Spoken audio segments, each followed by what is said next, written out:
नमस्कार, आप देख रहे हैं अनादि टीवी। सियासत में सत्ता, संघर्ष और विवाद आम बातें हैं, लेकिन कभी कभी नियति कुछ ऐसे क्रूर संयोग गढ़ती है जिन पर यकीन करना मुश्किल हो जाता है। आज उत्तर प्रदेश की राजनीति से एक बेहद दुखद खबर आई है। समाजवादी पार्टी के संस्थापक मुलायम सिंह यादव के छोटे बेटे प्रतीक यादव का महज 38 वर्ष की आयु में आकस्मिक निधन हो गया है। लेकिन इस दुखद घटना ने यूपी की राजनीति के उस पन्ने को फिर से खोल दिया है जहां प्रदेश के दो कद्दावर मुख्यमंत्रियों की निजी जिंदगी और उनके बेटों की किस्मत एक जैसे दर्दनाक धागे से बंधी नजर आती है।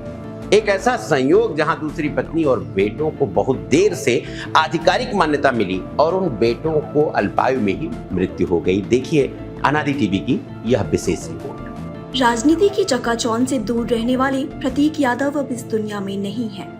प्रतीक यूपी के गद्दावर नेता रहे मुलायम सिंह यादव और उनकी दूसरी पत्नी साधना गुप्ता के बेटे थे। मुलायम सिंह यादव की निजी जिंदगी में कई उतार चढ़ाव रहे। 2003 में जब उनकी पहली पत्नी मालती देवी का निधन हुआ, उसके बाद ही साधना गुप्ता को सार्वजनिक तौर पर मुलायम सिंह की पत्नी के रूप में मान्यता मिलनी शुरू हुई। 2007 में सुप्रीम कोर्ट में दिए गए एक हलफनामे में मुलायम सिंह ने आधिकारिक तौर पर स्वीकार किया था कि साधना गुप्ता अब उनकी पत्नी है। लेकिन नियति का खेल देखिए, पहले साधना गुप्ता का निधन हुआ, फिर नेताजी का, और अब युवा अवस्था में ही प्रतीक यादव भी इस दुनिया को छोड़ गए। इस घटनाक्रम से एक और बड़े राजनेता की कहानी हूबहू मेल खाती है। विकास पुरुष कहे जाने वाले पूर्व मुख्यमंत्री नारायण दत्त तिवारी। एनडी तिवारी की जिंदगी का वो अध्याय इतिहास में दर्ज है जब उनके जैविक पुत्र रोहित शेखर को अपना हक पाने के लिए लंबी कानूनी लड़ाई लड़नी पड़ी।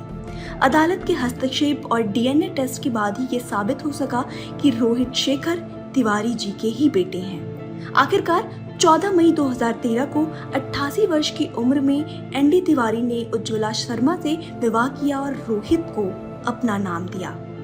लेकिन पिता का नाम और हक मिलने के बावजूद रोहित शेखर की उम्र लंबी नहीं थी। 2019 में महज 40 साल की उम्र में उनकी दर्दनाक परिस्थितियों में मृत्यु हो गई। मुलायम सिंह यादव और नारायण दत्त तिवारी दोनों ही यूपी के ऐसे राजनेता रहे जिनका सत्ता के गलियारों में डंका बजता था। दोनों ने ही अपने जीवन के उत्तरार्ध में लंबी प्रक्रियाओं और जद्दोजहद के बाद अपने दूसरे रिश्तों में और बेटों को आधिकारिक रूप से दुनिया के सामने स्वीकार किया। लेकिन सबसे बड़ा और दर्दनाक संयोग ये रहा कि इन दोनों ही गद्दावर नेताओं के बेटों रोहित शेखर और प्रतीक यादव को लंबी उम्र नसीब नहीं हुई।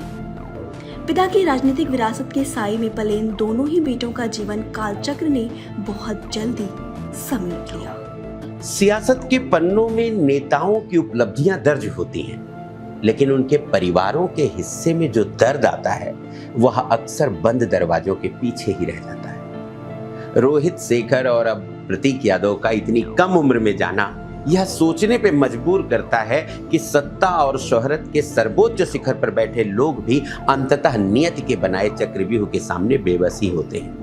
ईश्वर प्रतीक यादव की आत्मा को शांति दे और परिवार को यह असीम दुख सहने की शक्ति प्रदान करे। ताजा तरीन खबरों और सटीक विश्लेषण के लिए जुड़े रहिए अनादि टीवी के साथ। नमस्कार।